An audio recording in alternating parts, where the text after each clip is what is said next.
ঠিক আছে। আর goalkeeper goalkeeper হলো থ্রোয়িংয়ে বল দিতে পারতো না, যেটা আমি বলে দিয়েছি একবার, থ্রোয়িংয়ে বল দিতে পারতো না, তুমি বডি দিয়ে লইয়া তুমি মারো, কিন্তু বল দেওয়ার সুযোগ নেই। ঠিক আছে, তো ধরো তাহলে ইনডাইরেক্ট ফ্রি। ঠিক আছে, কথা বুঝছো নি? আর বল ওই যে অনেকক্ষণ ওই যে তুমি বল মারতেছ 3-5 সেকেন্ডের বেশি রাখা যেত না। আর কিছু বুঝার আছে?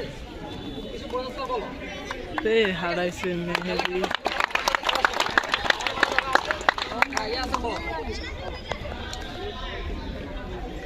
সতীশ এবং কোচ আমরা সবাই কিন্তু কষ্ট পাই, সবাই এখানে রেফারি সাহেব যে ডিসিশন দেয় আমরা